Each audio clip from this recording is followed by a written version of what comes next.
Let's move to Maine. I'm Mark Erickson. Today we are talking to Dave Wallace of Wallace Roofing. Dave, are you getting ready for winter? We are trying to get geared up. I'm hoping it doesn't snow till January. You know, as beautiful as the state of Maine is, I've got to believe there are easier states to be putting roofs on buildings, right?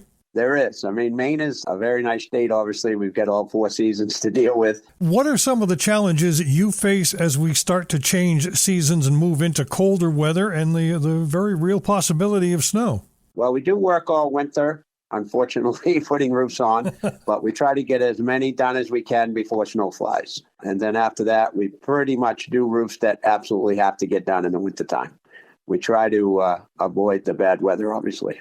In a 4-season environment like Maine, what is the best type of roof to have? Well, I mean, we've got 2 options now. We're doing a lot more metal roofs than we used to do in the past. So metal roofs seem to be the new trend. I'm still a shingle guy myself. Rather do a shingle roof than a metal roof. But, you know, the snow does slide off on a metal roof, so it does help that way. When you're talking about roofs and wintertime, what about the very real possibility of snow stacking up on a rooftop?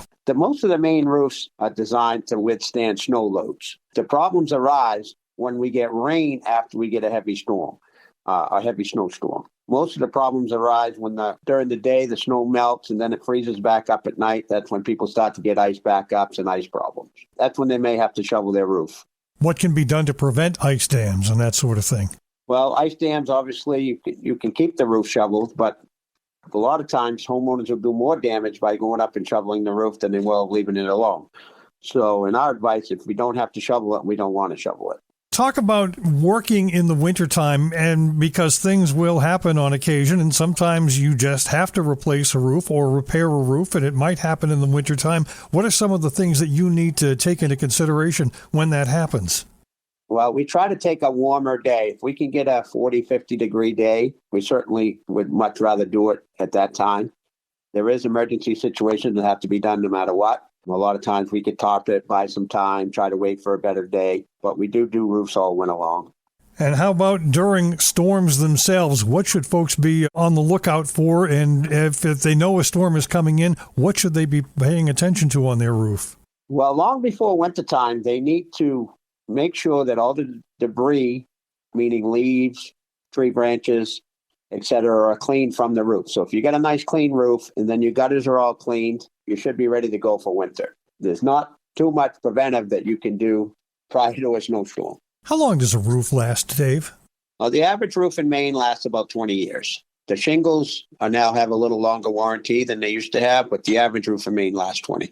If you're buying a new home, if somebody is moving to Maine, can they track down how long the roof has been on a particular home?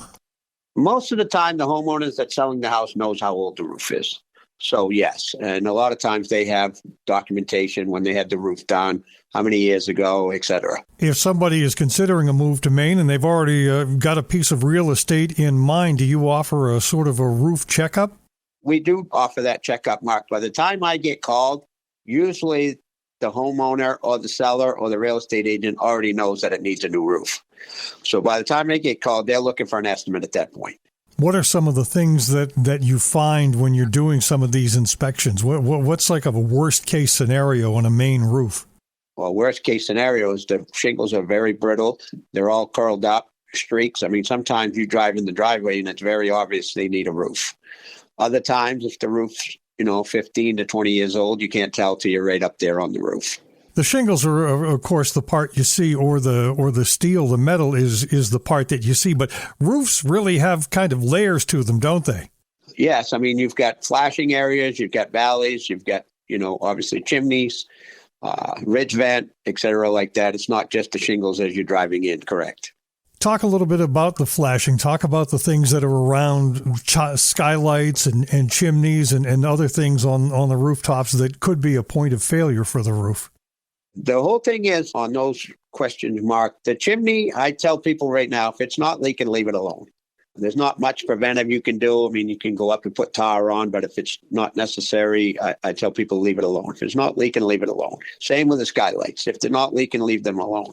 But if you do get a replacement on a new roof, you need to consider putting new lead around the chimney and then replacing the skylights at the same time, because the skylights are just as old as the roof. What other things do you find on rooftops? I mean, I know that satellite dishes for home use are not so much of a thing these days, but there was a time when people were knocking holes in rooftops and the sides of their homes to install small satellite dishes. What are some other things that you find on rooftops that could be potentially harmful to the rooftop? The exhaust. Sometimes there's dry vents that are up there that are exhausting on the roof, as well as different flashings that need to be addressed. But usually I see if they get a leak around the vent pipe. And if somebody does have a leak, does have a situation that does require a repair, no matter what time of year it is, at some point you've got to figure out, is this repair minor enough that the homeowner is going to pay for it? Does this cross the line into insurance needs to get involved? And if insurance does need to get involved, what can you do to help out? We certainly can help you with insurance estimates. We usually don't get involved with the adjuster. That's usually the homeowner's responsibility. I certainly talk to adjusters all the time, and they want to know what the cause is most of the time. So you have to figure out, was it enough damage to warrant calling your insurance company? What is your deductible? What is the cost estimate to repair the roof or replace the roof? That's when you have to decide whether you want to get your insurance company involved or not. When you're up there assessing what the issue or the problem is, do you take some pictures? Can you provide some homeowner help that way? Yeah, we certainly can. But again, once they get the insurance company involved, the insurance adjusters will do all that. What's the biggest roofing project you've ever worked on at Wallace Roofing? I did the Massachusetts High School. It was 2,000 bundles of shingles. 2,000 bundles of shingles? How long did the work take? A week and a half. Week and a half. And when you've got major projects like that, you're looking ahead to weather forecasts, and you have to figure out when you can do certain parts of the roofing, because at some point during the roofing project, the building is open to whatever the elements may be doing that day. So you've got to plan way ahead, don't you? Yes, and you've got to be watertight at the end of every day, because just because they said the sun's going to be out doesn't mean it's going to stay out. It could rain any minute. As we all know, the weather changes in Maine by the minute. So you have to be prepared at the end of every day. You mentioned earlier that shingles are your preferred way to go. There are different grades and levels of shingles, aren't there? Most of the manufacturers all have the same warranty now, which is 35-year warranty for architectural shingles. The warranty works like this, and I don't get all hyped up on warranties. It's a 35-year limited warranty. The key word, limited. So I educate all my customers. The first 10 years of that 35-year warranty, they cover labor and material in full for defective shingles. After that, it's prorated, which means it goes down a little bit every year to the 35-year warranty. And I said at the beginning of the podcast here that the average roof's going to last probably 25 years with those 35-year shingles. When the warranty kicks in, are there special circumstances? Is there fine print on these warranties, particularly in an environment like Maine where you've got winters? Yes, 100%. It's usually not the winter that causes the warranty issues. It's usually defective shingles. Let's say the granulars started coming off of the shingles in 5 years. That would be considered a warranty. Let's say we had a color issue, so half the roof's one color and half the roof's a different color. That would be considered a warranty. And then a lot of times it's a bad installation job. That's not a manufacturer's warranty. That's a roofer's warranty. So talk about the warranties from Wallace Roofing. We do a 10-year workmanship warranty, which coincides with the first 10 years of the roof shingle warranty. So if we had a leak around the chimney 3 years from now, you call Wallace, we go back, fix it, no charge. Have a good day. So that's basically our warranty. So the first 10 years, you don't really have to worry about the roof. Barring we get a tornado, hurricane, that's not a manufacturer's warranty or a Wallace home improvement warranty.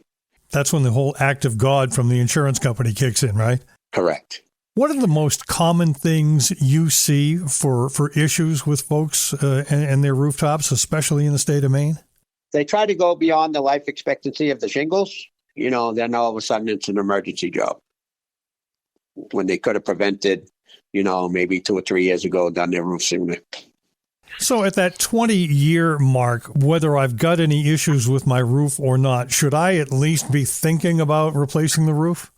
100%. You probably can go up to the 25-year mark starting from today. 20 years ago, your roof is right on the cuff of being the life expectancy is about over. You're going to start to have issues if you don't already. And then when you need a repair, the shingles are so brittle now that you're not going to get a roofer to really do a repair and warranty it. So you're going to be on that cuff of needing a roof. So 20 to 25 years, if the roof's 20, 25 years old, you need a roof. Talk a little bit about the shingles themselves. In this day and age, the price of nothing is going down and everything is going up. What are you seeing for a trend in the materials that you need to put new roofs on buildings? On the trend of roofing materials, gas price, believe it or not, dictates the cost of roofing because it is petroleum related. And then it also on the metal, we're getting tariffs coming out of Canada. A lot of that stuff's coming from out of the country. We are starting to make more stuff in the United States, but anything metal related, really not coming from the United States. Shingles are being manufactured in the United States, but again, they're petroleum related. We have an average increase of 5% per year on roofing materials. So we just take that in consideration. This year it was 6%. On the average, it's 5%. We have not had a price increase since April. So once we usually get the increase, it holds pretty much for the year. How about the other materials involved in the roof? The shingles you mentioned are a petroleum product and therefore probably more subject to some wild price fluctuations. But there's a lot of other accessories and pieces and parts that go into putting a roof on a building. How are the prices on those things running? Well, again, it's all based on availability. Sometimes they increase prices just because they can. Prices haven't changed a whole lot in the last 20 years. Obviously, they've gone up, but not significant. Labor hasn't gone up that much in the last 10 years, but the material has, dumping fees, etc.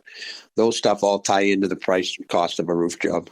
You talked a little bit about needing to look at replacing that roof at the 25-year mark. If it's not an emergency, if it's not a crisis, but someone is starting to think, maybe it's time for me to take a look at this, how far out do they need to get in touch with you to get on your schedule? I would say 6 months is the average. Do we make exceptions for emergencies? Absolutely. We always have time to, as we say, squeeze one in. But if you're serious about getting a roof, now we are booking out pretty much to next year already, in the middle of the summer. And here's why. Because most qualified, legitimate, long-time roofers are looking into summer already of next year. So with that said, locking in a contract now helps all of us. And what it does, with our buying power and the manufacturer's buying power, we can order your shingles now for, let's just say, a May installation. So when I do that, it locks the price in, which means I don't have to worry about a price increase in April. I don't have to worry about tariffs. I don't have to worry about a shortage. So if you're serious about getting a roof done, then you should get a contract done.